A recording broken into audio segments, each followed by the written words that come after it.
For the first 50 years or so of the United States, slavery went on and very few people questioned it publicly.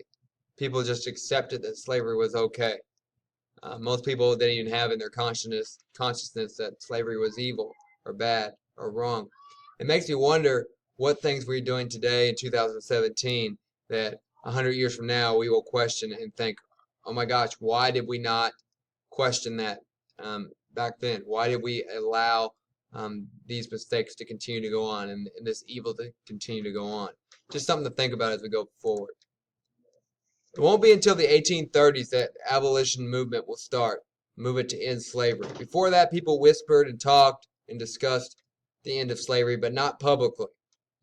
The organized movement starts in 1830, and it starts in the North, and it's going to be a lot of people who are not really directly exposed with slavery pushing to end it. There's a wide variety of people who wanted to end slavery. There were people like the Quakers who wanted to end it for religious reasons. There were people who looked at the Declaration of Independence and the quote, all men are created equal, and wondered why we had slavery. There were some people who wanted to send the Americans back to Africa. In fact, the country of Liberia was started to take back American slaves.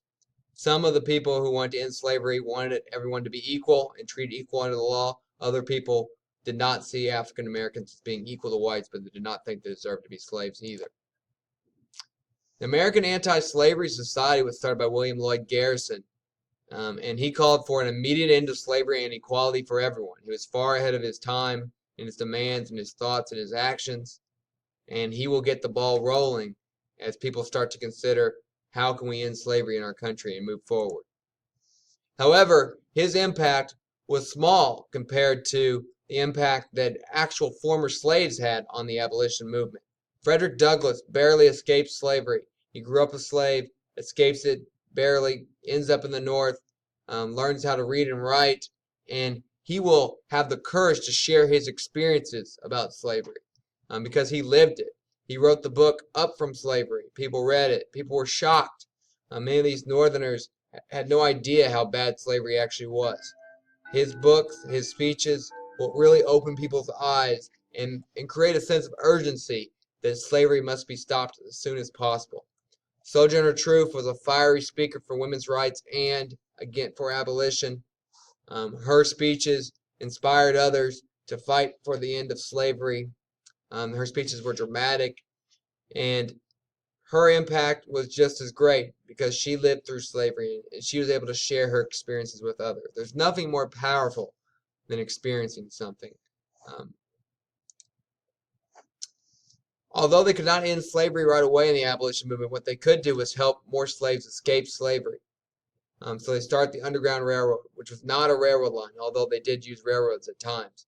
It was a network of boats, barges, pathways, safe houses, railroad lines, caravels that people used to help slaves escape to the north and eventually to Canada where they could be safe.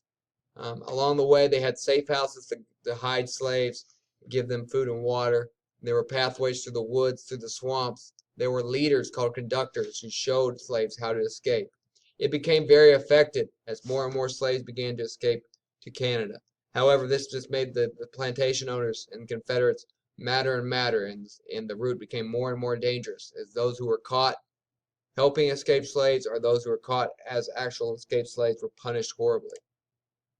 Harriet Tubman is the most famous conductor of the Underground Railroad. In 19 total trips, she selflessly saved 300 people. She became known as Moses because she led her people to freedom. The reward for her capture got up to $40,000 at one point as the Confederates wanted to catch her and torture her and kill her. The planters saw her as a symbol for freedom, and she was inspiring more and more slaves to try to escape.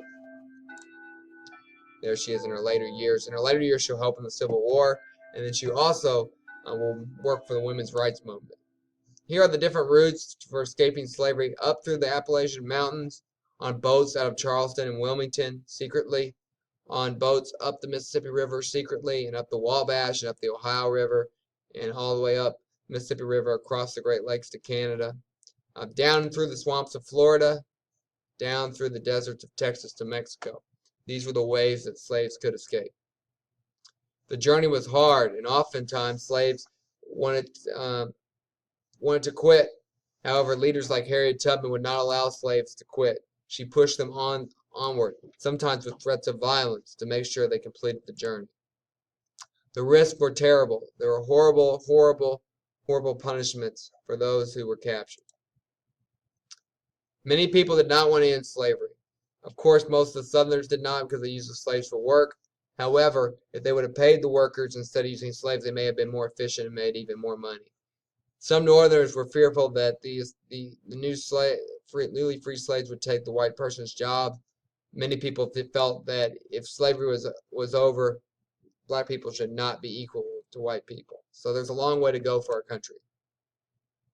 In Congress, people refused to talk about slavery. There was a gag rule in Congress. The congressman didn't have the courage to talk about such a controversial subject. John Quincy Adams, the former president, the sixth president of the United States, went back to Senate, and he is the one who lifted the gag rule and got people to start talking about slavery once again so we could solve the problem. Abolitionist leaders were routinely threatened. Sometimes there was mob violence against abolitionist leaders. It was not easy to be in the abolition movement. We'll talk about women's rights more tomorrow.